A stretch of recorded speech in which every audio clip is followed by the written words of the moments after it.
Well, lordy, lordy, look who's 40. It is the 40th episode of the Prattlecast today on November 29th, 2016. My name is Razzle, resisting the urge to add an underscore, and I am joined by Shakezilla. And it is right off the heels of Deals Weekend. Did you find any interesting deals this past weekend? Well, No Man's Sky was on sale. 40% off if anybody wants it. There is a lot.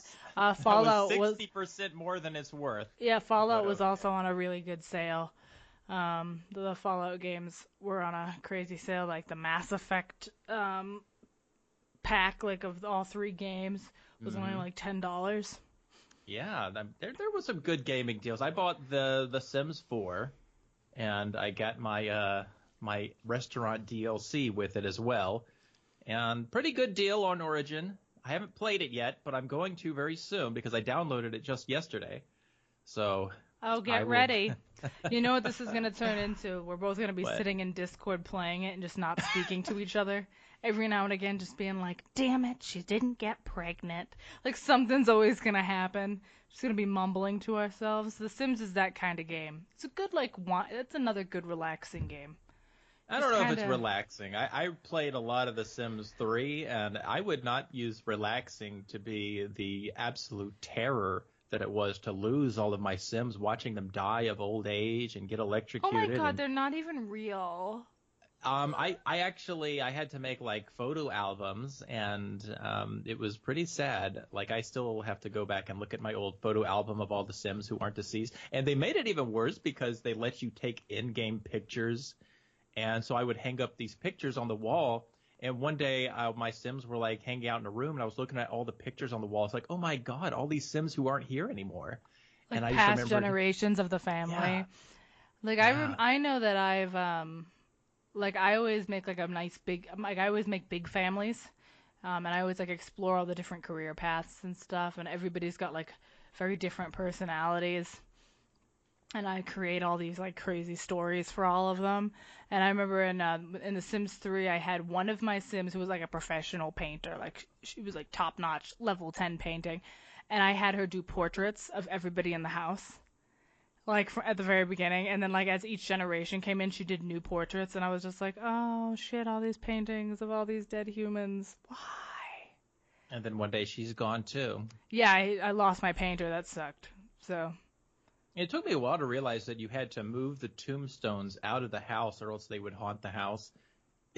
Why would you have tombstones? Oh, you mean the urns? Yeah, the little thing. Like they're like little. They're basically like the markers on graves is what they are. But I didn't see it when it happened because this guy died right behind this tree, and I never saw behind the tree where this little marker was, and that was causing him to haunt that area.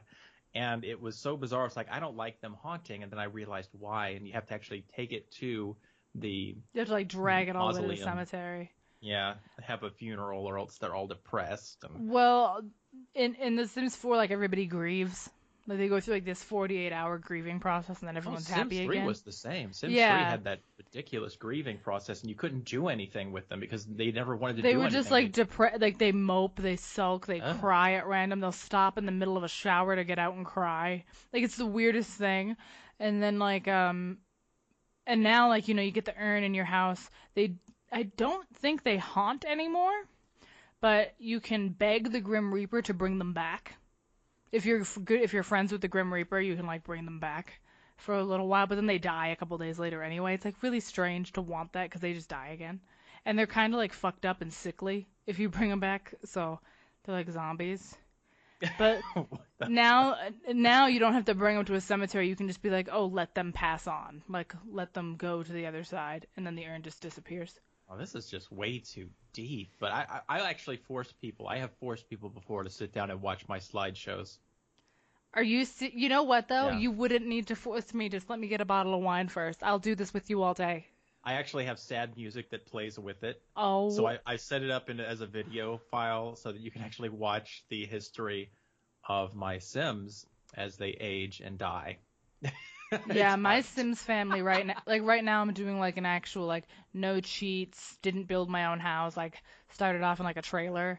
Oh yeah, that's the best way to do it. Little You can note couple. sheets. Yeah, I did like a little couple, just kind of struggling to get by, but the husband wants a big family, so I got to fill those needs because they have like all these little needs that pop up, and you're like, oh, gotta do that today, and the wife is just like she's just like really creative and likes to do everything, and they ended up having like 2 kids in like this little tiny trailer, and I was finally able to move to like a 2-bedroom home with these 2 kids, and I'm like, yes, finally I can get out of there because the wife's a writer, so they're struggling, and he's trying to move up in his career path really quickly to support his family, so all he does is work, and he's angry all the time, and I'm just like, it's the struggle, because I'm used to doing everything with like the motherlode sheet, because I like to build my own houses and kind of go crazy with the homes. Like I would get like empty maps and just build all these different kinds of homes, all the way from like small ones to split like apartment ones almost, which didn't exist in The Sims, but I just kind of pretended it was.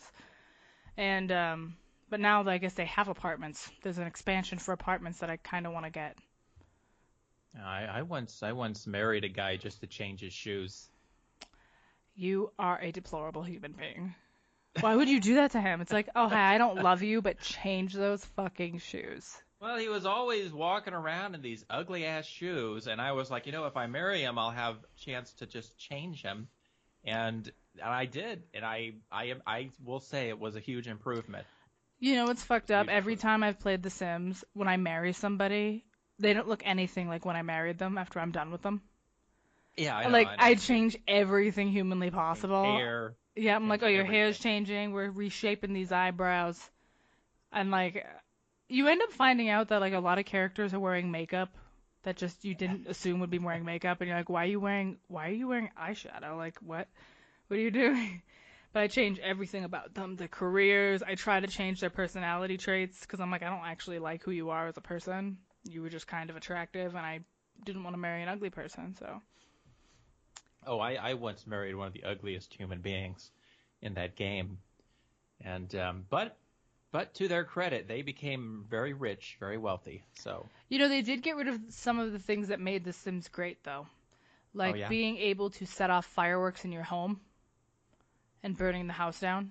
I never did that. Putting your Sims in the pool and taking the ladders out and watching them drown. Oh, yeah, everybody's done that. Yeah, but you can't anymore. Or leaving a baby in a fenced-in area because you didn't actually want it. Well, look, I think the pool thing was kind of overdone. It's time that we move on. I don't think that it has the same effect that it would have want to be in able to Sims 4. kill my Sims. Well, you can in older iterations, but yeah, you can't. They actually can't die from natural tragedies anymore. Oh well, that's upsetting. Unfortunate. But now you can go to work with your Sims, which is wicked cool. We could probably mod the game a little bit too, or maybe not. I don't really know. I just like the go to work shit. Like I can go and be a police officer and stuff. I'm like, oh, I'm gonna go to the police station and check for fingerprints and do all this stuff. Yeah, girl. But then you don't know what your other Sims are doing at home, and that upsets me. I wish I could fluidly switch between, because you can't. You're either with the person at work or with the other Sims. You can't do both. I had a chance to try out the Grand Theft Auto mod called LSPDFR, I think is what it's called. For The Sims? For the what? For GTA. Oh. I'm bringing this up because you mentioned police, and there's actually this police mod where you can mod the game so that you're a police officer, and you actually have missions and that will come over the radio. And it ranges from anything such as an animal attack to breaking up a group of protesters to stopping a kidnapping in progress to trying to stop a suicide attempt to fighting terrorists to moving rocks out of the highway. It's just a wide variety of things, and it was kind of fun. It was neat how they pieced it together. Well, are they good? Do you feel like you're actually stopping a suicide? Or are you just showing up at a location and then it ends? Oh no, there's even text that will pop up and you have options. For instance, you can run a license plate check on any vehicle. If you get behind a vehicle and you pull up your radio that's been modded into the game, you can have you can radio in for a license plate check, and they might turn up a hit such as, this person's wanted. So you flashed up your lights and they'll pull over. And then when you get out of the car and you're approaching, you have some options like how you're going to it'll tell you what the driver's doing. Are they looking around suspicious? Do they appear calm? You can search their vehicle. You can issue them a ticket or just a warning, or even take them out of the car, arrest them. There's actually a way you can handcuff them and then put them in your car and then drive them to the jail. And if you put them in jail, they'll be there for the rest of your game. So yeah, a lot of work has been done into these mods. It's not just a simple mod. It's like a I want that one now. Yeah, it's really well done. But I don't have it for the PC, so. I know. And what I'll say is that it is probably the hardest mod I've ever had to install because of how complex it is to get it to work. But when you get it working, it's actually pretty incredible. Well, we went on a Sims tangent for about 10 minutes. Well, yeah. Yeah, buy The Sims. I think it's good. A lot of people don't like the new one. It's actually gotten shit on quite a lot. Well, but I'd get it. I've put over 100 hours into it. Well, I remember people shat on the part 3 as well. I loved right when 3. Part 3 launched. Well, but when it came out, people were all about, this is nothing like part 2. This is not as good as part 2. So it doesn't surprise me that people hate on part 4. No, people don't like the change. So, it's a game that kind of relies on the monotony of the game. So, yeah. I mean, because you're doing a lot of the same shit over and over. You're just living a life. And, I think that Sims 5 would be perfect for VR because you could even do the Sims V for 5 and then have a little R there. Yeah. It's like Sims VR, Sims 5. I would sell my soul for that. Because then it's like I don't need to do anything in real life anymore because I'm a Sim. You still need to eat. You don't know what I need. I'll eat in The Sims, damn it. Yeah, I'll just hook myself up to, I'll have IV drips and shit. It's like, what is wrong with her? Oh, nothing. She's decided to end this life and start a Sim life. She's no longer one of us. She's joined them. Different Jellicle light. There's actually going to be some interesting news coming as of December 1st. I don't really know if it's news, but it'll be some cool stuff. At the Game Awards on December 1st, they will be showing us what they say is going to be a lot of Andromeda gameplay footage. Okay. So we're going to be able to see how the game actually plays, not just cutscenes and stuff, not just what they tell us is game. They're actually going to be doing gameplay. So I'm excited to see it. I'm excited to see if they have anything to offer. I hope it's more than just 2 minutes of garbage where they're yelling at me about a 4K TV. Now, if you're watching this on anything but a 4K TV, turn it off and you're go really to your 4K missing TV. Out. You just and if you don't have a 4K TV, go to your friend's house and watch their 4K TV. Yeah. By the way, do you have a PlayStation Pro? Because the PlayStation Pro and the 4K TV together, man, I mean, without those two things in your life, you're just not living. You're just not living. Yeah. But I hope we get something. I hope we get something good. Because I'm not going to watch the Game Awards. I just don't have the patience for that shit. Game Awards. I'm not going to watch it. I'm not watching it. I mean, I'll just wait for the YouTube video. And then we'll probably talk about that when it happens. They've also talked a bit about Andromeda multiplayer. Yeah. Now, I never did multiplayer in the Mass Effect games before at all, so you missed out. I don't really have an opinion. Would you like to shed some light on how multiplayer was? For those who may never have played Mass Effect. Yeah. So mostly just a shake. Oh, my Atlanta, Georgia. No, the multiplayer in part 3 was great. I mean, it was really well done.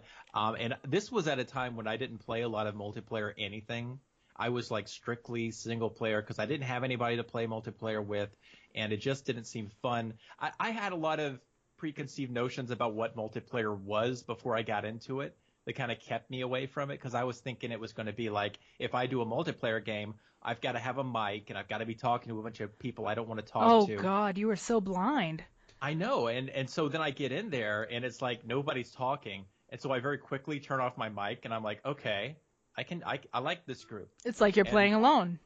Yeah, but the multiplayer was great because it was 4-person squads, and you would have these increasing number of waves of bad guys coming after you, and you'd have to use tactics to beat them. I always did bronze because bronze was where you didn't need a mic. I think anything above the bronze tier, so if you went silver or gold or whatever the hell they called them, I think they called them silver, gold, and bronze, but whatever.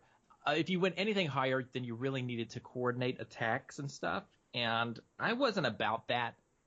But It was great because you would unlock new characters, and when I got my hands on an Asari, that sounded completely wrong, by the way, and I now realize that. But when I got my hands on one, let me just say that it was magic because Oh my God. I loved doing the biotics. I feel like I just got to know you in a way I didn't want to. And that's fine. I loved my Asari. She was adorable. Now, was 3 the only one that had multiplayer? Yeah, it was. And did it only have that one mode where it was like waves of stuff? Yeah. Yes, okay. It was only that one mode. But it was fun. It looks as if the Andromeda and the multiplayer in Andromeda is going to be a little bit different then. They're bringing co-op back. I mean, they really can't say it's not going to be it's multiplayer. It has to be co-op. Hello. Thank you for letting us know, though, BioWare. You guys are so smart. But they're bringing that back. Apparently, there's going to be, I guess there was something like this in Mass Effect 3. I know that for the multiplayer in Mass Effect 3 affected the story. Maybe or really. no, but like it supposedly did, like it gave you assets or something. War assets, Commander. Okay, all right. So yeah, so now in this multiplayer, there's going to be a currency, that will some kind of currency that they say will tendril into the story, but you do not need to play multiplayer. It will not make you feel the way Mass Effect 3 did. They made that very clear. Well, I mean, it didn't do anything really in Part 3 except for give you that stupid cutscene at the very end that wasn't even a cutscene. It's like it lasts 5 seconds long. If that was worth it, then okay. But no, don't play the multiplayer for that because it was dumb. You can look it up on YouTube. Whatever. Yeah, they're just saying that now they don't have the intention of doing that to people or making them feel that they have to play multiplayer to get some extra content. They won't be doing that. Apparently, there won't be extra content for playing multiplayer. They just want to have it.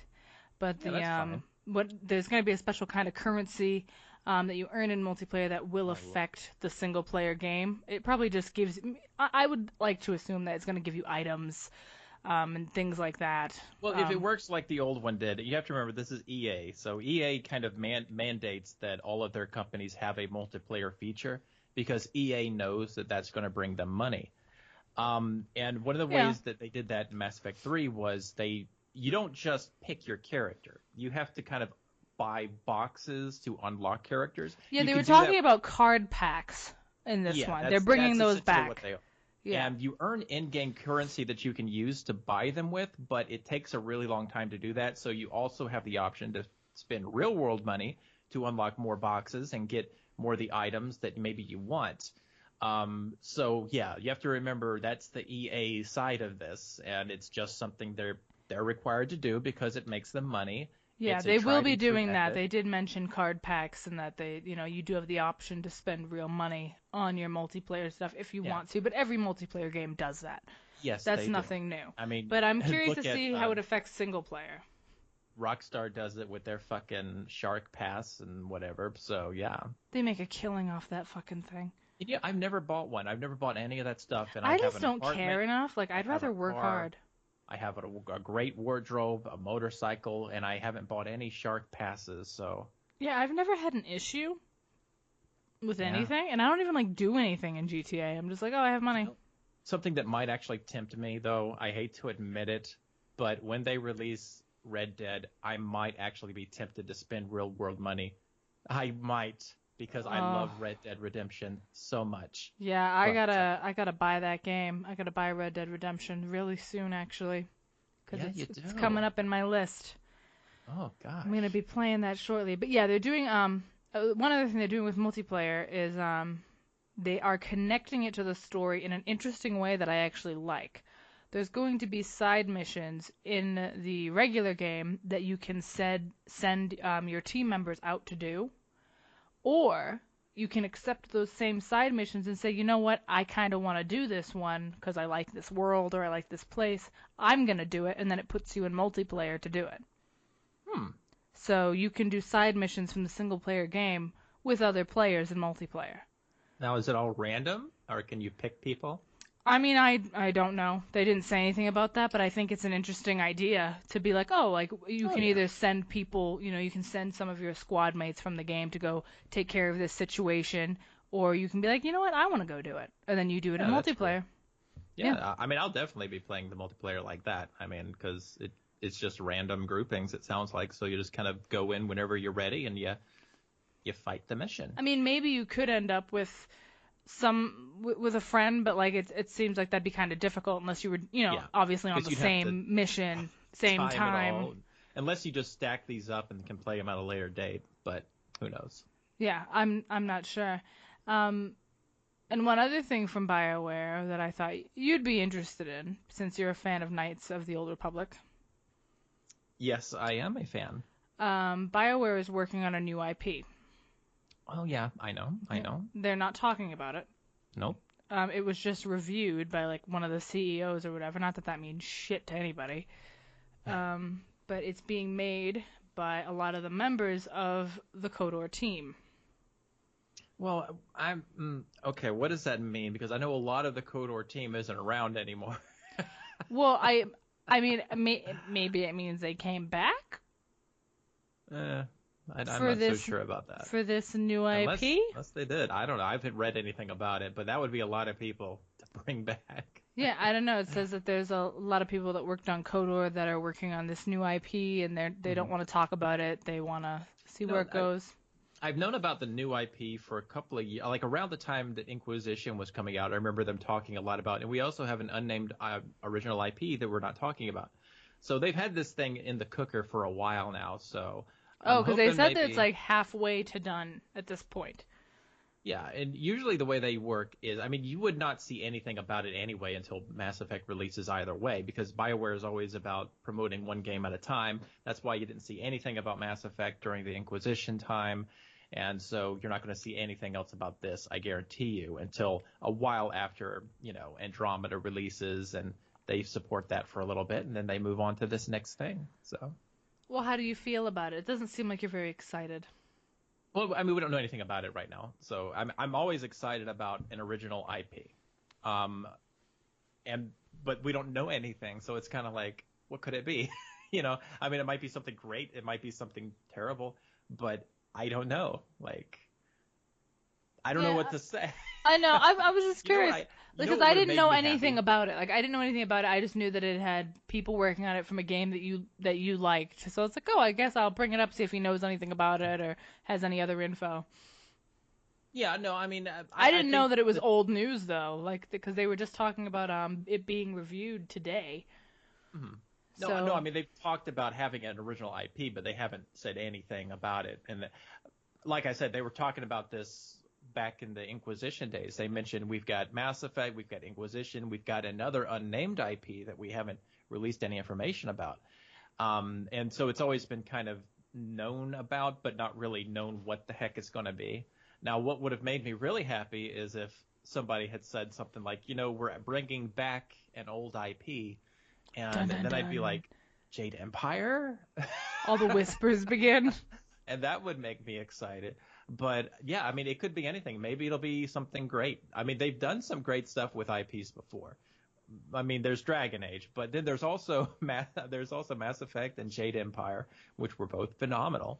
And, I hopefully my only hope is this. I'm just hoping it's not another high fantasy. I'm hoping it's not another sci-fi. I'm hoping they're doing something that's completely, truly unique to the genre. And there's a lot of ideas they could branch off from there with. For instance, one thing I always wish they had done would be a superhero RPG where you're basically a regular person, and at some point, like, you become granted with these powers, and then as the story progresses, like something that's truly modern. So it's not future, it's not past. So it's not like Saints Row superpowers. No. And, okay. But you could choose at varying points whether or not you're going to become the hero or the villain of this story.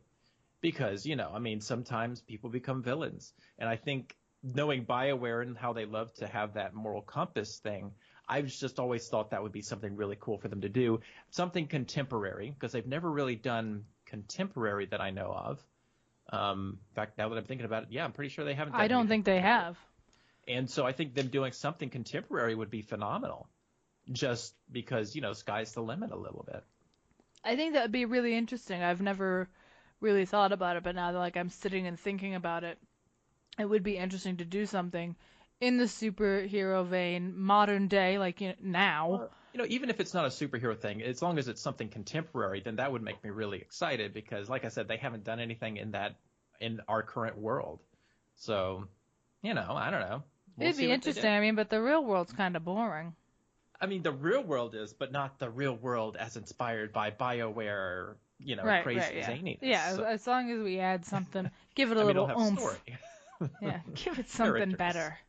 Like, put some cool stuff in there and then let us, go free in it. So, yeah. Well, the only other game that I really picked up was the Tomb Raider game that I still haven't played, but it was well over half off, and it came with the season pass and everything. So I went ahead and picked it up, and I got to play it sometime soon. So you've got too many games to finish.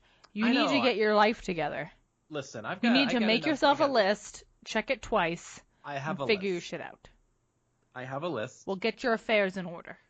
I've got all of the affairs in order. You forget about half your affairs. I do not forget. How dare you? Well, I have both Tomb Raiders. I haven't played the second one with the Rise of the Tomb Raider or whatever. Yeah, I've had it for a year unopened. I've never played it. So who needs to get their affairs together? Okay. I have over 300 games. And I don't. Okay. I have over 300 physical copies of games. My Steam library, I'm not even going there. I put my Steam library into that website, howlongtobeat.com, to see how long it would take to complete everything in my Steam library. 73 days.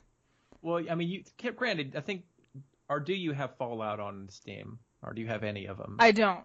Okay, I so have them. I have physical copies of some. I have the rest on Josh's Steam, so I have them. But in my Steam library, personally, I have 74 days worth of gaming to do. Well, then you need to get started. If I played nonstop, I'd have to play it. So really, I have a year and a half of stuff to do on there. But I started some work on my Steam library today. Mm-hmm. I started Mafia 3. Okay. And what did you think? I have some thoughts. As we're going into this, I'll tell you one of my first thoughts. Of Mafia 3? Yeah. Because I popped it into my, I think it's on PS4. Well, I didn't even pop it in. This was a digital download. Okay. So, so I hit start, and I started the game. And I remember that I absolutely loved the presentation style, about how it was sort of like an old 1980s documentary looking back thing, Yes. I just loved that, how they put that together. So. Yeah, I thought that was cool. I love when I first put the game in, that song comes on. Yeah. The song that goes like, "War, what is it good for?" Yeah. Absolutely nothing, and then over and over again, and I was just like, all right, I'm feeling it. I'm in the zone, and then you're seeing it's almost like. We're obviously playing in the past, obviously, but doubly so because in the game, you're hearing all these people talking about you as if either you're dead, you're missing. At this point, I know we're not in prison because they're interrogating people about my character, Lincoln Clay. So I'm either dead or I've disappeared off the face of the earth. So, I'm probably dead because I'm out of control. But I thought it was really cool that it started that way because I'm I already know something really big happens and something really tragic and traumatic happens here. I did think the opening scene of coming home from war and the having drinks with everybody and seeing Sammy, that felt very Uncanny Valley to me. It did not feel like a natural encounter at all. Oh, I loved that scene. You're talking about when they went to the bar the first time. Yeah, they're all I having think drinks it's just Sammy's personality did not vibe with me at all the entire time he was among the living. I didn't like the way he talked at all. It drove me insane. And I didn't respect him at all. I can't respect anybody who consistently sends everybody out to do their work for them, does not communicate to his people what needs to be done, does not let us know all the facts and all the information. I had a completely different impression on Sammy. It's been a little bit since I played the game, but he was like Lincoln's dad. Yeah. Yeah, I liked him. I thought he was a cool cat. He had his affairs in order. He did not. And, he didn't have his affairs in order at all, though. Well, no, I mean, what I'm saying is, he had some things in order. Now, he obviously, made some decisions here and there, but... I mean, he only, fed the poor when it suited him, when it made him look good. He'd do things that hurt his own people just to be in the right with another gang. Like, I can't respect the decisions that he made. I didn't think he was a good person, so I didn't care when he died. I thought it was interesting that I was shot point blank in the head and survived. That guy Georgie was on my shit. Like, he was pressed up against my head, and I'm like, oh, I'm not dead. That's interesting. But I had time to, move a little bit, so. But I knew Georgie was a sleazeball the moment I met him. I was like, Georgie, we've obviously been friends for a while, but you just seem like a douchebag. Not a fan of you. So, I initially just didn't have a good impression of Sammy. I am surprised at how... I'm not sure if I can even say this here. I can, because I can say what I want here. I know I can. But so this game takes place in a time when racism is at an all-time high.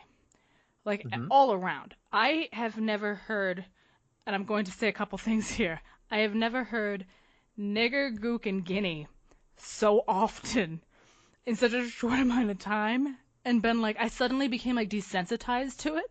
I was just like, this is life. People are just calling me this all the time, and that guy's a gook now, and that's a guinea now, and okay, this is just the world I live in. This is right. And I got really freaked out when I walked into an establishment because there was a collectible in there, so I'm like, oh, I'm gonna go in here and get it. And I didn't see the sign outside that said no blacks. And they beat the shit out of me, and then I was dead. And that sucked. That was a pretty jarring experience for me to deal with. I don't think I experienced that. Yeah, because they were like, what are you doing in here? Get your black ass out of here. And I was like, what? I was like, what's the problem? But then, I forgot. I kept forgetting that I'm like, oh yeah, white people don't like me. It was weird to be in that position where, I have to read signs before I go into places because I might not be welcome there. And I was, ever since then, I've been, reading signs of every place I go into. But, my initial... No, I never experienced that in the game, so that's kind of new to me. I didn't really? know that. I didn't even know that was in the game. So it is. There's, that's pretty cool that they have that level of detail that they put into it. It's pretty bad. There's, because, there's obviously, areas, when you go into rackets and stuff, it'll say that you're trespassing. But then once the people in a bar or something or a clothing store don't want you to be in there anymore, it'll say trespassing, loitering. And if you even stand on the sidewalk in front of the building, they will still come out and beat you up. So you need to leave the front of the building, or I don't know. Was that something new they added? Because I don't remember any of that. I don't know. Because I read the new updates they added, and it was mostly more clothes and stuff. They've been adding a lot of clothes. When I played it, you could not change clothes. You were wearing that army jacket the entire game, except for the beginning stuff. But after you put on that army jacket, that's all you had. So I was kind of disappointed with that. I'm not gonna lie. I was used to Mafia 2, where you could change clothes. Oh, and you could look DLC. dapper as fuck. you had a lot of options. There's a lot of clothes. You have the clothes that you wear for certain missions, the very first one where you're dressed as the Fed. You can wear that. You have 6 different army outfits. They have a Full Metal Jacket outfit with the helmet too, that you can wear, which just looks stupid. I would never wear it. And walking around with that my viewers were on. do the Full Metal Jacket one, and I'm like, absolutely not. I'm like, no, I'm not gonna look stupid. I have people to work with. And then you can dress him up. Yeah, you walk around with a fucking helmet and you're looking like a dope. But they have suits too, which he looks ridiculous in any suit. He's not allowed to wear a suit because I will say the one and only thing I currently don't that I hate the most is how fucking big Lincoln Clay is. No, he was just the right kind of big.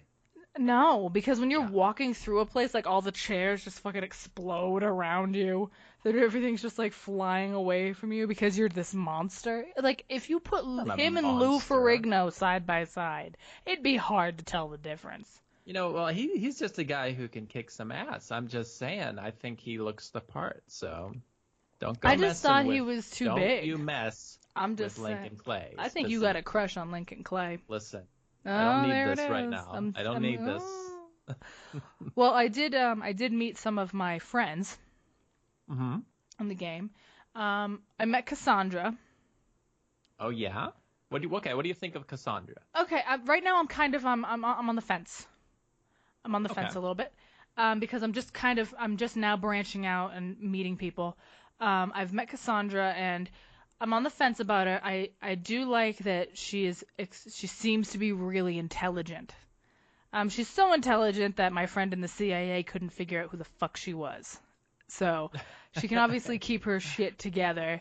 Before we go any further, I just want to say my favorite NPC is the CIA guy. Oh my God, John Donovan. Yeah. Every time I have to talk to him, I'm so happy. I'm like, oh my God, I get to go see Donovan.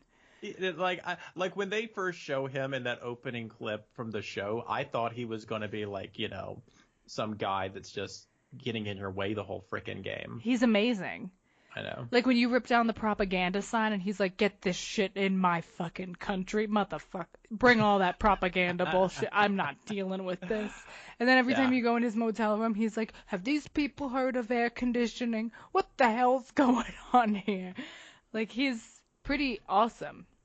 Like I really loved Donovan, and his voice sounded so familiar that we looked him up, but he's not like a person of note in anything. He's just a really familiar voice and face, I guess. But I think he's really great. He's one of my absolute favorite people so far. But Cassandra I think is really smart. She's got her stuff together, but I don't know. I don't trust her. I don't feel like she's my friend. And I know that it's supposed to be my friends. I mean, we're all people running different gangs. Mm-hmm. And we're just working towards a common goal. I understand that. But I just don't trust her. I think I don't know. She's really a secretive person. And that makes me nervous. So I'm on the fence about her right now. I just met and quickly fell in love with Burke. Ah, yes, Burke. I think Burke is a beautiful disaster, and he needs to be coddled and taken care of. He's out there. I'll give him that. He is. He's just like he's not a good person, and it's like I know that guy in real life. Like I'm like I know someone like you. Like you're a fucking asshole. Nobody likes you. Like nobody likes that guy. Like he's just a piece of shit. But like he also obviously wants. Is it Marcano? Marcano. He wants Marcano dead too, because of what happened to his family and what happened to like his whole area of town. But I've just met him. He's just a drunk singing Irish anthems. So I don't know how I feel about him yet. He seems a little bit all over the place. I had to drive like a madman for him to talk, which was the dumbest thing I've ever done in a video game. Well, you have to just like drive like a crazy person to scare him into helping you. Do you remember doing that? Yes, I do. I remember that now, driving around, yeah. Yeah, and like scaring him. Yeah, I was just like, this is really stupid. It took me like 20 minutes to do it. So I just found like a strip of highway and was speeding the whole time until he was like, whoa, slow down, guy. And that leads us to Vito. Oh my God, I aged so well. I am handsome as fuck. The thing is, when we meet, because we met him already at like the meeting with Marcano before he obviously fucking ruined my life like the shit pig he is. Because the that's when he moment first Marcano appears. gave Georgie the eye, I knew. I was like, bitches are gonna die right now. Watch. Because they gave each other the weird eyes. Someone's gonna die. And then everybody died. But Vito was like, like Marcano was like all amped up about how Lincoln was in the military and stuff, and Vito's like, huh? And I'm like, yeah, Vito was there too. He was in another war. Like, listen, calm down, guy. He knows. And Vito still seems like a fucking good person, even after all that time. Like when I Yeah. see him, I'm like, you like just, and it's not just because I like him so much. It's just like the way he spoke and the things he said, the way he phrased himself, because the way everyone talks to each other is always very important in those kind of situations.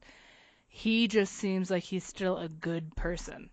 And I'm like, all right, I like you. But I had no idea that he was going to come up later to be one of the people on my dossier.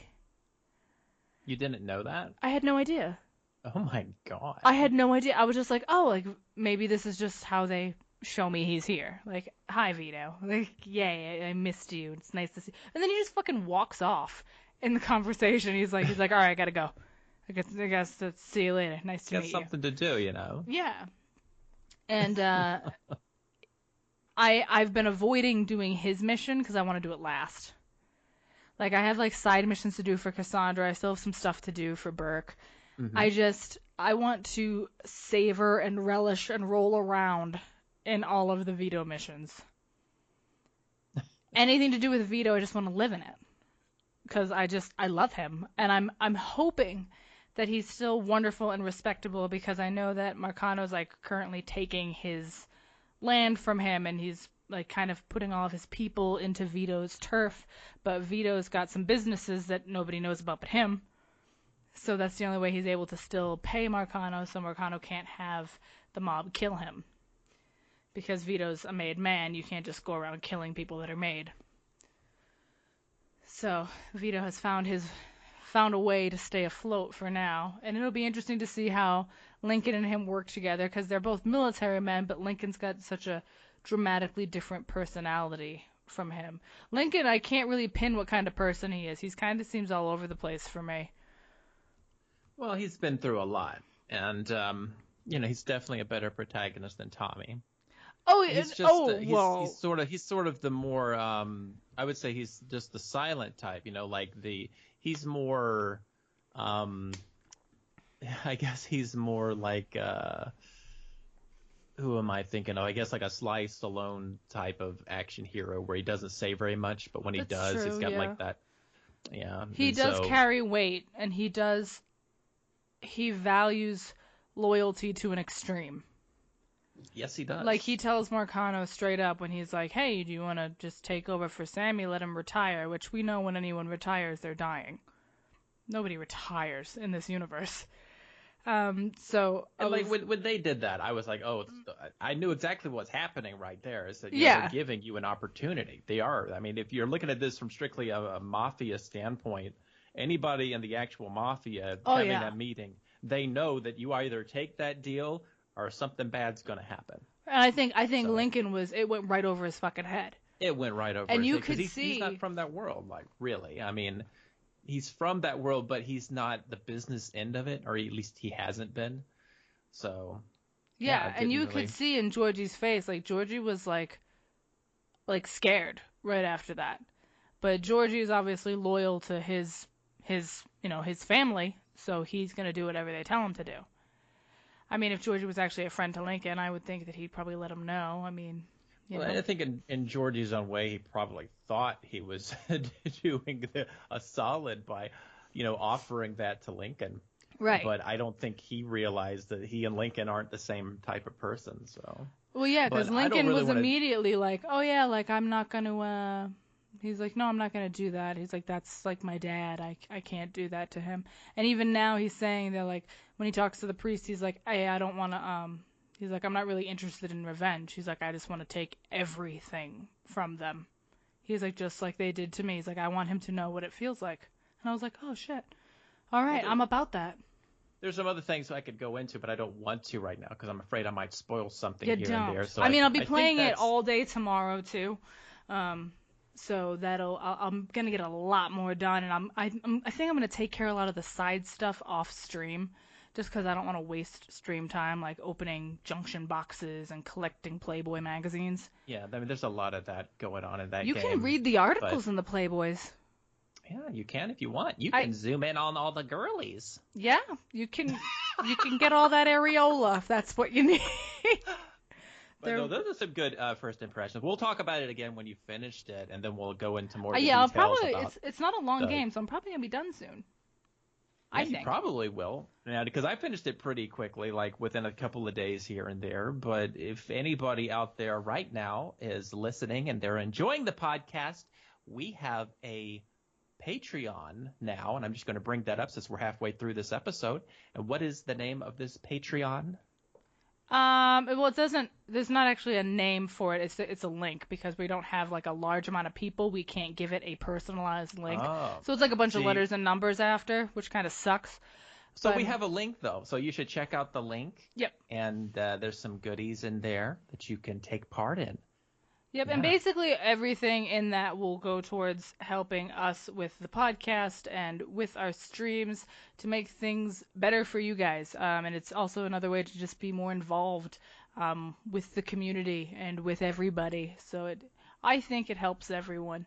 But yeah, we've got that. That's still fairly new. I still got to get used to the fact that it exists. It's still out there. Yeah. But yes, we will definitely be back on Mafia 3 once I finish it, but I did just want to share my initial thoughts on it because it had a big impact on me. But my last thought on it, my last thing I wanted to say is that I know already it's not going to beat 2 for me.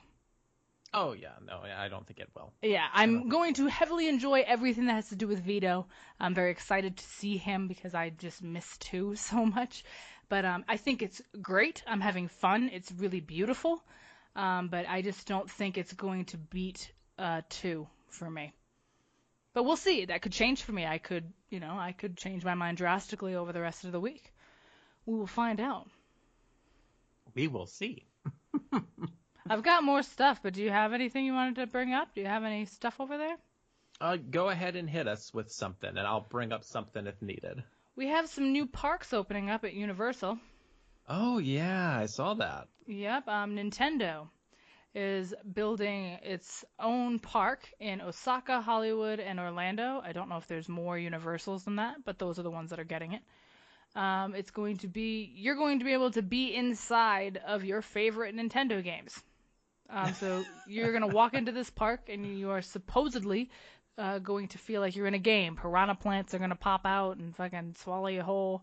You can jump down pipes and shit and end up in a sewer. Like all the stores and shops, they're going to... Welcome to Florida. You're in the sewer. Enjoy your life.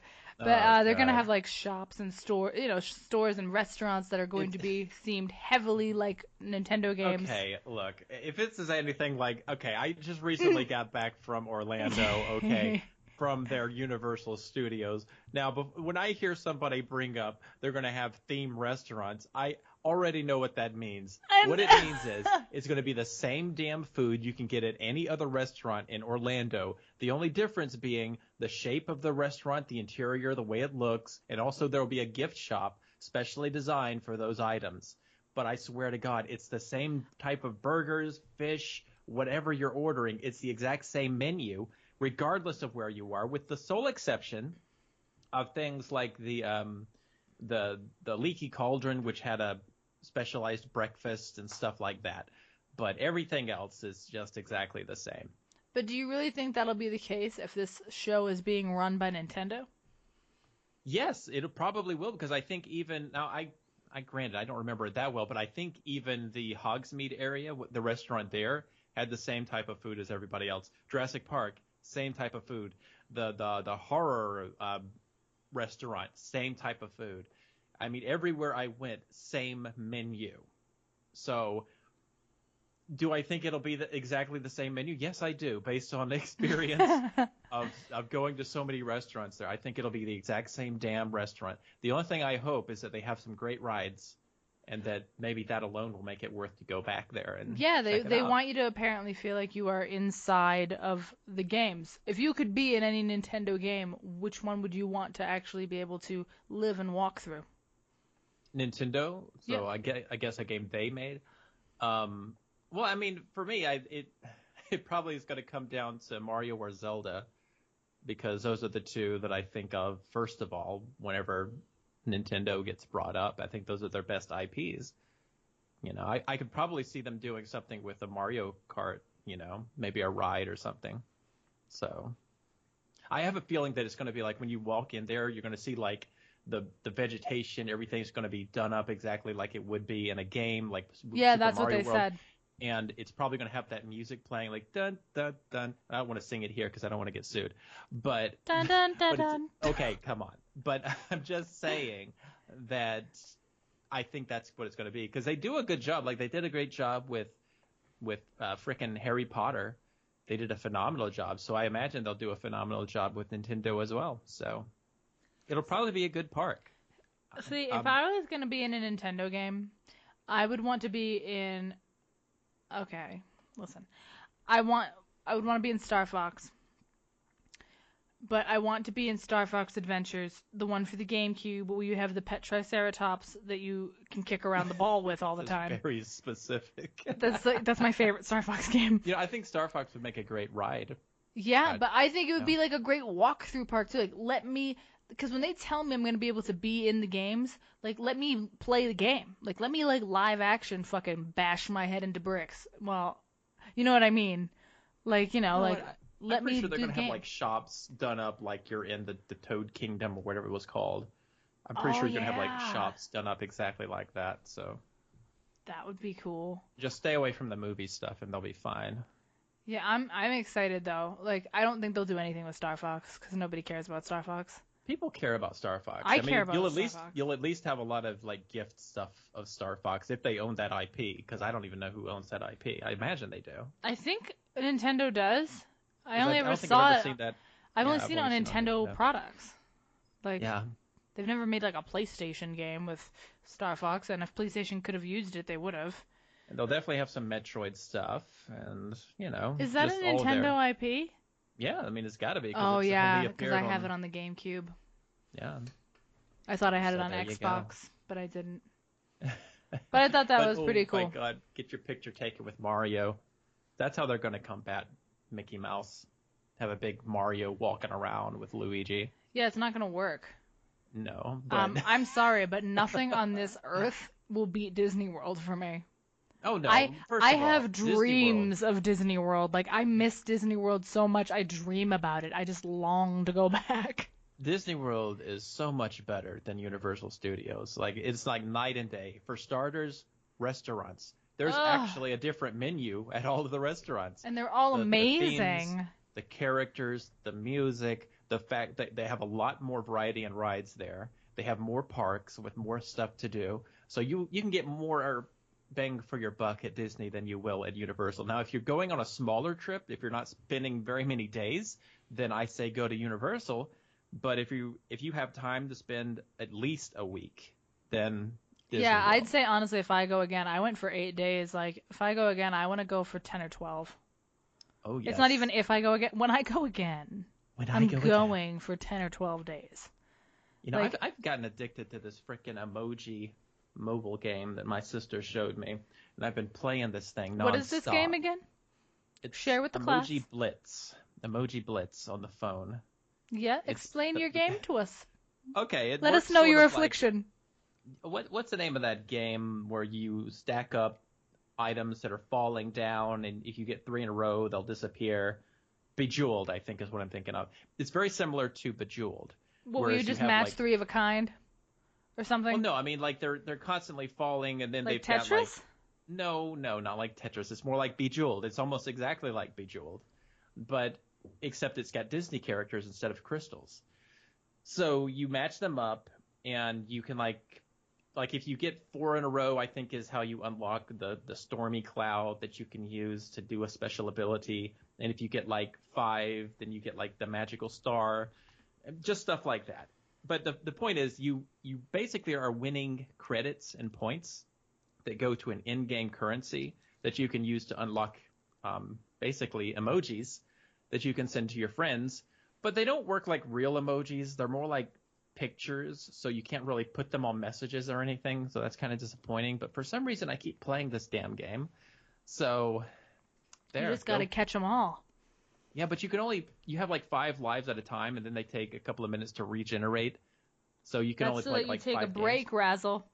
I know. That's why they want you to spend money on it, but I refuse. I'm not spending any money on any games, and certainly no mobile games. So I played the Disney Parks game where you had to like save the Disney park from darkness, and now that I've been to Disney, I'm like, oh my god, I've been there. Oh my god, I've been there. I gotta save it. I gotta save you.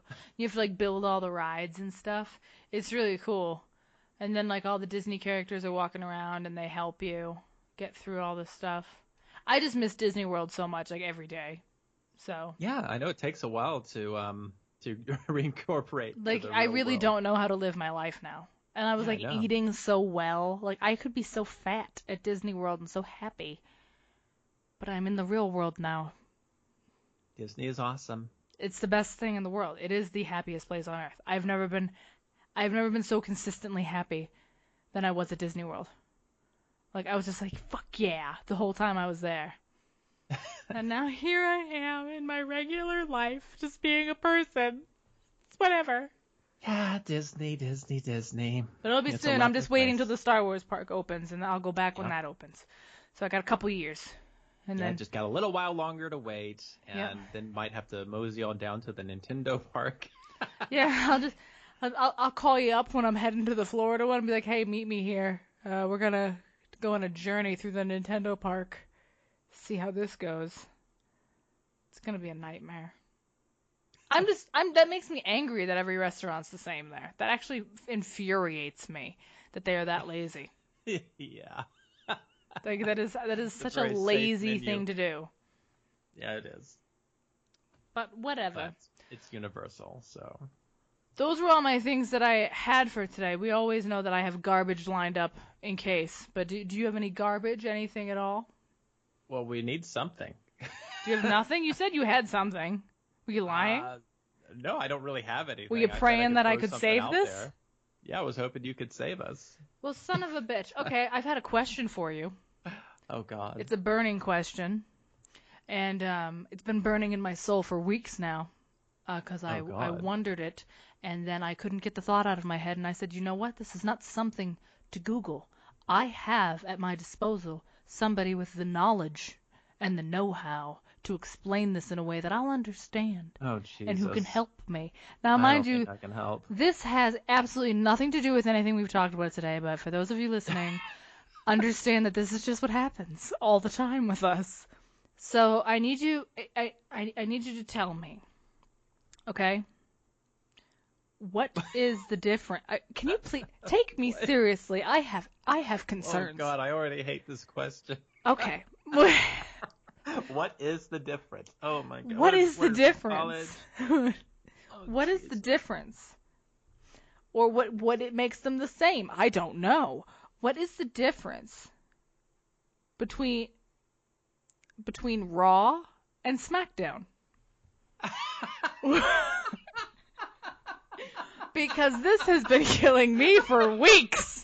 Because I can't distinguish the two, and I know there is a difference, and I need you to help me, Sensei. Okay.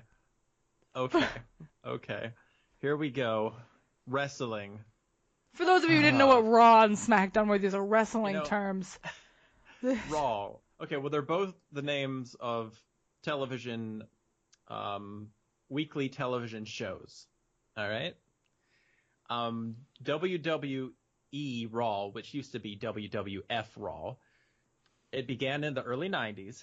I think it premiered in 93. And originally it was a taped broadcast, and it was a wrestling show that would be every week. Because I don't think the WWF had anything like that, like a weekly show before that, except for things like these weird news-like shows they would do. Their big thing at that time was doing something called Saturday Night's Main Event, and those would come out every few months or so. But early 90s, they said, you know what, let's have a weekly TV show. We'll call it Raw, because Monday Night Raw, that's what it was called. It's gonna be Raw. Raw is war. That was the slogan. Oh, wow. It's Yeah. backwards and shit. I get it. That's clever Yeah. of them. So that was Raw. It started in 93. And sometime during the late 90s, it became live. So it became a live show to compete against another show that was called WCW Monday Night Nitro. Now, WCW at the time, Nitro. Ooh, that's intense. World Championship Wrestling. That was their biggest competitor. And WCW decided they were going to have a show to compete against Raw. So they put their show against Raw on Monday nights on their station. So both shows were on at the same time. Except the difference was Nitro was live. So Nitro got into the habit of opening their shows by announcing the results of Raw so that nobody would watch Raw. Oh, that's shitty and wonderful. That's that's great. So anyway, this eventually Raw went live as well to compete, and it's been live ever since. Now, the years have gone by, and Raw is still around. WCW tanked back in the 2000s, and WWF bought them, so now they own all of WCW's shit. But so Monday Night Raw has been a thing, a weekly show forever, really since the early 90s. I think they keep saying it's like the longest running syndicated live TV broadcast, which might be true. I don't know if it is or not. Which brings us to SmackDown. So that's what Raw is. Because I've already learned so much. Like, my head is already spinning over this knowledge that I have. Because I thought you were going to tell me the WCW became SmackDown. But now I know that is not correct, because that is what my brain did on its own. But there is a whole new world out there for me now. So we've had Raw explained from its early origins to the present day. Yeah. SmackDown. SmackDown was okay. For starters, the name SmackDown is actually tied to a wrestler who you know of named The Rock. I'm sorry, that does sound familiar. He was just voted sexiest man alive, for those of you who did not know. He is on the covers of the magazines right now. Pick up your issue of People. Sexiest man alive. He's on there. Continue. And one of his slogans at the time was that he often used the phrase "layeth the smacketh down." So he would layeth the smack down on all of his opponents. That's a really horrible phrase. Layeth the smacketh down. What? What did you just say to me? So they needed a new show because WCW had Nitro, and then they also had Thunder. They had a show called Thunder. And so to compete with WCW, WWF was like, well, let's create a new show. And they came up with SmackDown. Now, I don't remember what night SmackDown came on originally because it was a taped show, so it might have been Thursday night that it came on, or Wednesday, or it might have been Friday for all I know. But the point is that it was a weekly show, and it was really competing with Thunder. And they called it SmackDown because that was a word used by a very popular wrestler at the time. Layeth the smacketh down. So every time The Rock went on the show, he would always say, it's the People Show, it's The Rock Show, SmackDown. And that's where SmackDown came from. And originally it was a taped show. I think it's live now. I think it recently became live. But both shows have always been on the air since then.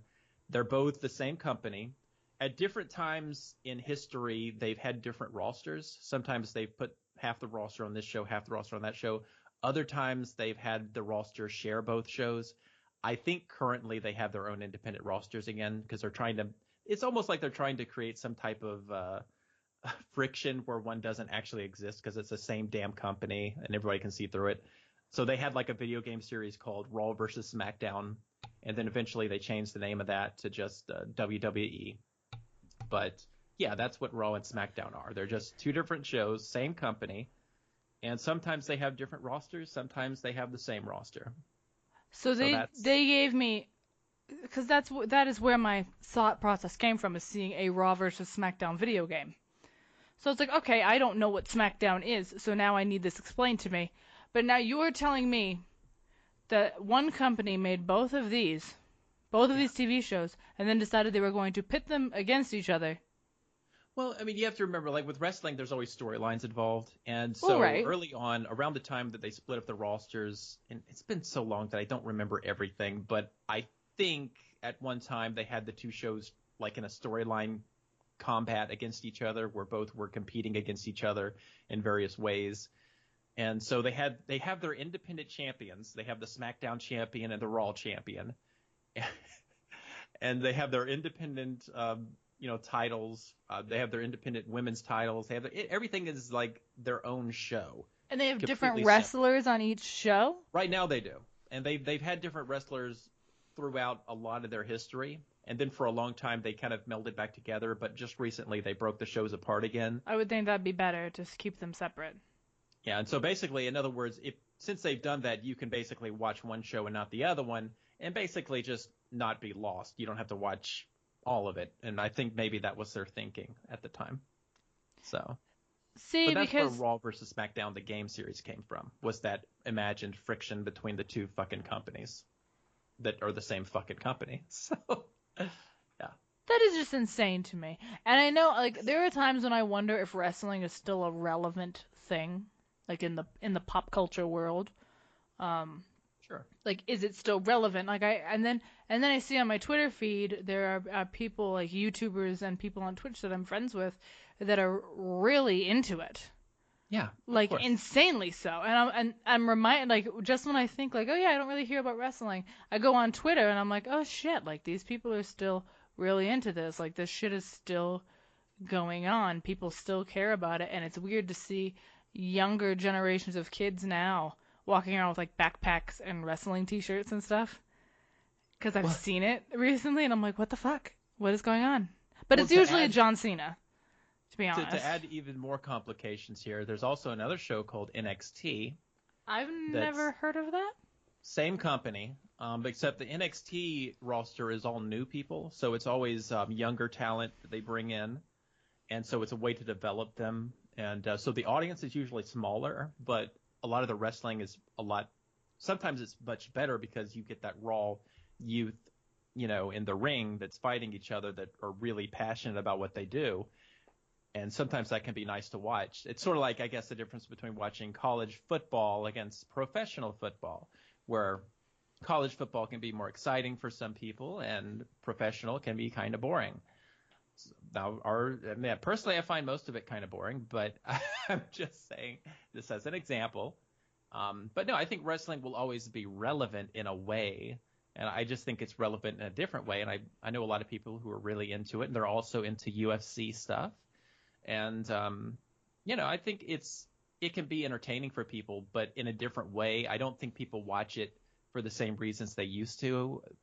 I think we used to watch it because of stuff like just storylines and such. Now I think people are watching it. The people who watch it now are watching it because they like to see these daredevil moves, and they also like to see how the company puts people over and who they give a push to, and that side of the business is, I think, what draws a lot of people to it now. Yeah, because I remember as a kid watching for the stories. Like, I was all about Stone Cold Steve Austin. Yeah. I loved that man to the moon and back as a child. And now he has his own podcast now. I know. We had been talking about that. I have yet to check that out, but I want to. It'll be interesting to see if it's actually good to me. I mean, it's probably good. People will obviously listen to it and like it, but I'm curious to see what I'll think of it, because I haven't checked it out. But yeah, that was my burning question for you, and I'm happy you answered it. I needed you to. Well, I'm glad that it's no longer a burning question. Hey, I had to ask. All right, I've got more trash to dig into. Okay, let's do it. We're here. We're back on Disney World. Hey. How did we get back there? Because I found out some creepy shit about Disney. Oh my god. All right. Let me tell you. Do you know Disneyland in California? At night, when the park is empty, it is run by cats. Okay. Hold on. Wait a minute. Yeah?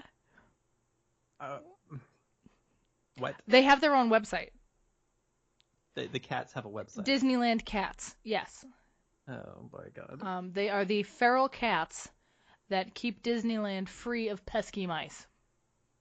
Well, good for them. So Disneyland has never hired an exterminator because they have a bunch of feral cats. They just let them loose in the park. Yeah, they live there. And they just scare them out during the day, and then the cats run back into Disneyland as soon as it closes. They just do that on their own? Yeah, And the what? cats have just like gone into this cycle. Like they know during the day they can't be there, and then at night they're like, all right, because the mice come out to eat like the trash, and then the cats eat the mice. Now, have we already spoken about the whole Disney princess thing about the people who work there? I think we did, but we didn't do it on the podcast. Well, let's just talk about it real fast. Okay. I just think the funniest thing about this, because like whenever, they were saying how whenever the women who play these parts for the park, like the princesses, when they go into audition, they never know what they're auditioning for. They sometimes will just cast people based on who they look like or if they look like other people who are playing the part at the park. It's apparently very cliquey. So if you say the wrong thing, you can be outcast, which is pretty bad because you're already living in the Disney bubble and you don't really have friends outside of Disney while you're working at Disney. They mentioned that you don't really get a raise. You kind of get I think it's like a couple of cents a year they'll throw at you. And so most people kind of eventually leave. But the thing that was really entertaining to me was the fact that they have them smiling like all the time to the point that when they leave and they go back into the real world, they're just naturally smiling at everything. And so it really just weirds people out because they'll just be sitting there smiling. That like would scare the still shit out of me because I get really nervous. This actually just happened to me today. I was picking up a burrito before I came home, and this guy was walking into his car, and he was like doing stuff in his car, and he had a smile on his face the entire time. He wasn't talking to anybody, he wasn't with anybody, and he was just smiling, and it made me so nervous that I didn't know what to do. So if I saw some young lady walking around with a smile on her face the whole time, I'd be scared. That's a scary thing to encounter, is someone that smiles all the time. Oh, I agree. And here's one. The one that also was interesting was they say that they cannot answer a question with "I don't know," so they have to give you an answer for every question. They have to know every line of every movie that character has been in, so they've got to watch it over and over. They've got to listen to Disney songs on the way to work and when they're at work. I mean, they basically just live in Disney. They're completely unaware of the real world. I bet you they don't even know who the president is. They don't know. Not yet. If we go into a war, they wouldn't even know it. So it's going to be like they're in the Disney world, that's where they are, and they're nowhere else. Well, at least if a zombie situation ever occurred or like an apocalyptic end of the world situation, they're already set. They're in the Disney bubble. They'll just stay there. Yeah. They'll just live within the bubble. They have no reason to leave. Yeah. So, I think it would be an interesting experience to work there. Both as a character or just a regular employee anyway. I just think working at Disney would be an interesting experience. It'd be different, but I don't think it's sustainable. Yeah, well, I mean, so you wouldn't have any problem with like the cliquey mentality, sorority thing going on there. Oh, hell no. I'd be ruling those bitches. I'm sorry, I'd be the queen. I'd make sure I was. I need to be like the leader of everything, and I need to be the best at everything because that's just how I am as a human, and I know that. I'm horrible. So yeah, I would rock that shit. I'd be the one being like, that girl doesn't even know how to sing part of this world. She's not even in key. Like, I'd be shitty. Well, there you have it. Wait, you couldn't do it? Well, I could probably do it. I think you could let out the sass. I mean, I could go down there dressed as Peter Pan and get kicked out the next day. Just be like, I'm the new Peter Pan. Did you audition? No, I don't need to. I am Peter Pan. What? Excuse me. No, sir. You are not the new Peter Pan. You're a liar. But yeah, I found out that not only is Disneyland run by cats, but at Disney World, there's an ironic thing I figured out. If you go into the animal kingdom in Disney World, the first thing you see when you walk in is the Tree of Life, which is super fucking cool. It's like a bunch of animals are carved into it and different creatures, insects, bugs, like all sorts of stuff are carved into it. Do you know what the Tree of Life is made out of? Life? An old oil rig. The Tree of Life is made from an oil rig in the center of the Animal Kingdom park in Disney World. I thought that was kind of fucked up to read. Well, I was just like, oh, all right, because I guess it was just there, so they're like, oh, let's use it. Fuck it. Let's make the tree of life out of an oil rig. So there you go, nature. Disney's telling you to go fuck yourself. Because they can. They're also in the Haunted Mansion ride, which I'm sure you've been on. mm-hmm.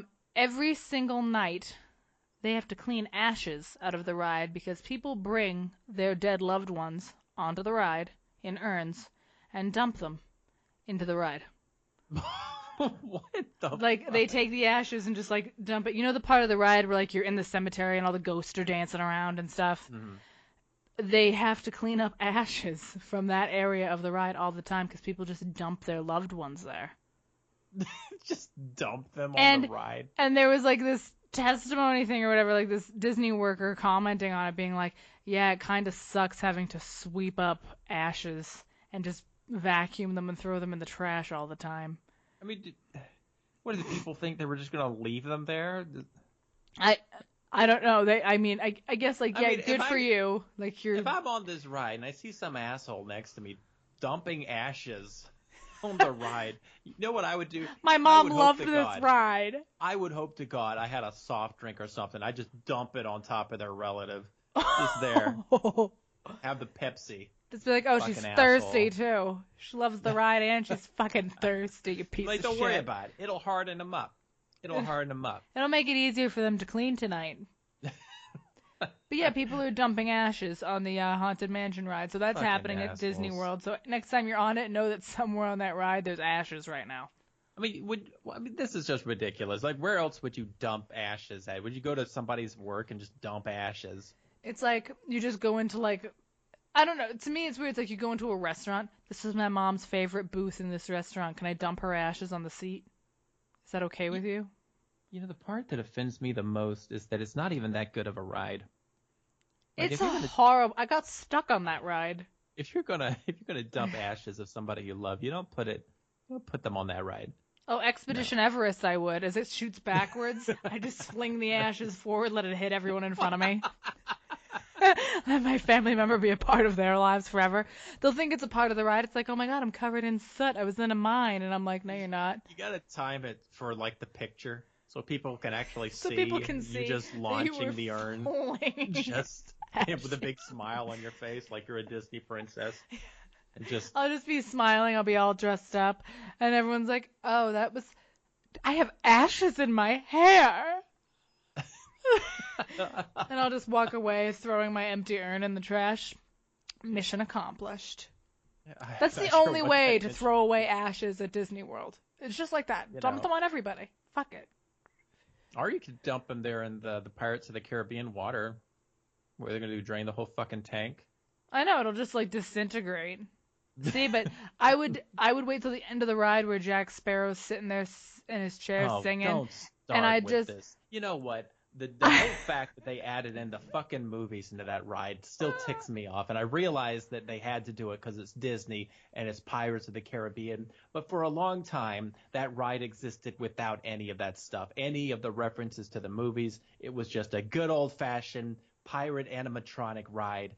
And my God, we need to go back to those days. I know, because now on the ride, there's like just a Jack Sparrow hidden in every scene. I know, and there's also that frickin' guy, the Davy Jones, like, appears in, like, the waterfall or something, and it's not something that's fun for me. But I would wait till the end of the ride when Jack Sparrow's sitting there sitting and singing, and I'd just, like, jump out of the ride real quick and just leave the urn at his feet as, like, an offering, and then I'd just get back in the ride. Yeah, but they'd pick that up. I don't care. I left it as an offering to Jack Sparrow. I don't know that they picked it up. That is fine with me. I don't need to know. But I think people are crazy. Like, people are insane. Like, why would you dump ashes at fucking... Why are you bringing ashes to Disney World? Why doesn't security stop them? How are people getting in? Yeah, just like walking in with a frickin' Well, urn. granted, you could just have like a plastic baggie full of ashes. And you're not going to set off a metal detector with ashes. Put it inside of your little drink. Yeah. Have it walk around with your cup. Put it in your drink cup. Accidentally start sipping on it. Realize you're chugging ashes. Jesus Christ. I hate myself a little bit more every single day. But that's the only other thing I had. I mean, I have other stuff, but it's all stuff that I would end up talking about for like half an hour. Like what? It's all like I have some stuff that we'll probably end up talking about it next week. It's like the golden age of horror gaming. Different elements in games that are taken out or put in, and what those change for people in a game. Giving you like a Yeah. preview of next week. Oh, and for those who haven't grabbed your Games for Gold this November, that would be the last day is tomorrow. So. Oh, I gotta jump on that because I just got my Xbox Live back. I gotta get those. Oh, you got to get your Murdered Soul Suspect. Yeah, tomorrow's the last day? Yeah, I think tomorrow's the last day because it changes in December. Yep, okay. So. All right, so we've got one more day. Murdered Soul Suspect is on there. Yes, it is. Yes, Gotta get it. I've heard nothing but good things. But I think, are you okay ending there? I mean, we're at 120. Unless you got something else. I don't have anything that's like short enough, you know? Oh. I don't. Because it's all stuff that I want to talk about. We covered a lot of ground today. Well, I guess so. And we're 40. We need to take breaks. Yeah. You know, good old 40. I need to drink some tea. Going over the hill. I didn't make it up. I've been at the bottom of the hill, staring up at the top, wondering if I'll ever get there.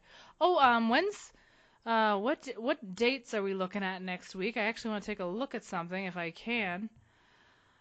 Are we doing this now? Okay. Yeah, I'm doing it on. No, I'm just checking to see if there'll be. Oh no, not next week, but the week after. We might end up discussing some Fuller House stuff with you guys. Oh my goodness. Because that's coming out December 9th. And yes, it'll be amazing. It's really not going to be. Make sure you all buy alcohol. Just watch it. Just watch it and drink, because it's good if you drink. I was just wondering what was happening, but the Games Awards is on the 1st, so check that out for anything new that could be coming from Andromeda. Maybe nothing at all new will come. Maybe you'll be disappointed. Just expect to be. It's what you're supposed to do. It's just expect to be disappointed. But that's all we have for you today. You can email us at theprattlecast@gmail.com. Leave us a message at speakpipe.com/theprattlecast. All the episodes are uploaded on YouTube every week. Our Twitter handle is the same, the Prattlecast. Our personal Twitter handles are at ShakeZillaTV and at Razzle_Dazzles. And we stream together every Friday and Saturday. It's on an alternating schedule. If you go onto at least my Twitch profile and hit the schedule thing, you can see each week which date and time it is at. It is always subject to change, but we're doing some adjustments with it. So just fucking look at the schedule. It's the easiest way to see what's going on, so that I don't have to keep trying to figure out how to tell you. We also have the Patreon, which doesn't have an official name because we're not cool. We're not special, but the link is underneath the play button area of the episode. So if you want to support us in any other way than just listening, you can do that. You cannot do that. Even if you're just listening and you haven't yet, leave a review. That goes a long way on anything. So we have the Patreon, leave reviews. Anything works. That's all we have for you. Be nice to each other.